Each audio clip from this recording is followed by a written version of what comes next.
Senhoras e senhores, sejam todos bem-vindos a mais um estudo de mercado. Muito obrigado pela sua presença, muito obrigado pela sua audiência. Nessa aula você vai aprender comigo como você pode fazer para encontrar no seu gráfico pontos que te ofereçam uma alta lucratividade, um baixo risco e uma altíssima taxa de acerto em suas operações. Eu vou mostrar para você quais são ali, na verdade, os pontos que eu estou observando para os próximos pregões, quais seriam ali as minhas expectativas, para que você já possa chegar preparado, para que você possa já ter ali uma vantagem, né, na hora de você começar o seu dia, começar suas operações. Então a gente vai fazer um estudo aqui sobre os principais ativos do mundo inteiro, não somente do Brasil, para que você possa se localizar. Eu estou aqui com um gráfico de 60 minutos do Ibov, e, obviamente, dentro do Ibovespa, a gente utiliza o Ibovespa principalmente para a gente fazer nossos estudos, porque o Ibovespa ele é um termômetro, ele é o nosso benchmark do mercado de renda variável aqui no Brasil. Então, para a gente, né, ter uma ideia de tudo que está acontecendo com os principais papéis da Bolsa Brasileira, ao invés de a gente ficar procurando um em um, a gente utiliza o Ibov para a gente observar o que está refletindo ali de desempenho. Como você pôde observar ao longo do último estudo de mercado de ontem, você viu que o mercado ele criou uma nova referência depois que ele fez o rompimento da região de fundo.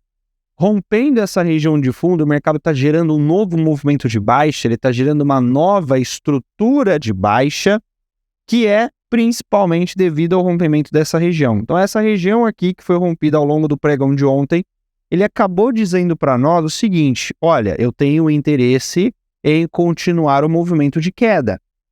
Porém, o mercado ele não tem o interesse de continuar o movimento de queda daí, né, desse ponto em questão que nós estamos, porque esse é um ponto em que nós chamamos de ponto A, que é o ponto menos líquido, que é o ponto em que a gente acredita não ter mais interesse vendedor. Por que não teria interesse vendedor dentro dessa região? A resposta é muito simples.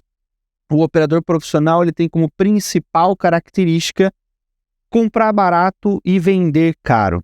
Dentro da referência em questão, que seria justamente esse movimento, né, esta onda que nós chamamos de onda impulsiva, que é aquela que gera o movimento, esse seria o preço mais barato possível para a gente fazer uma venda. Então aqui não existe interesse vendedor nessa região. O interesse vendedor está localizado simplesmente acima da zona de equilíbrio, que é o que nós chamamos de zona de prêmio. Então, o mercado ele teria que pegar o dinheiro que está aí embaixo, levar esse dinheiro até lá para cima na zona de prêmio, para que lá, dentro de uma região de interesse vendedor, o mercado pudesse fazer ali, no caso, a sua movimentação de manipulação, de abastecimento, de indução, para que assim pudesse criar uma nova estrutura. Então, este movimento de tirar o dinheiro do ponto menos líquido, que seria o ponto A, e levar o dinheiro até o ponto mais líquido, que seria o ponto B, ele é chamado de mitigação. Ele é chamado também de movimento secundário, porque ele não reflete a expectativa do movimento principal, afinal, o movimento de mitigação aqui seria uma movimentação de alta, né? E o movimento principal é uma movimentação de baixa. Então, deste topo para baixo, o mercado ele é predominantemente vendedor. Então, esta é a região de topo que está sustentando o mercado em sua tendência de baixa.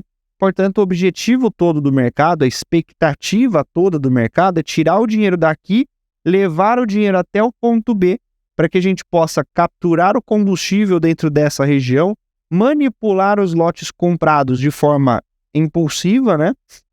E iniciar uma nova estrutura de queda, uma nova referência de baixa com o objetivo de romper esse fundo. Então essa é a ideia de todo o movimento por trás do Ibov e, consequentemente, por trás do mini índice também. E como eu já falei para vocês do estudo passado e para você que já acompanha a Escola Day Trade, você sabe que numa região de ponto A, que é a zona menos líquida, é obrigatório para você entrar numa operação contra a expectativa do movimento principal, é obrigatório você fazer uma entrada que nós chamamos de entrada por confirmação.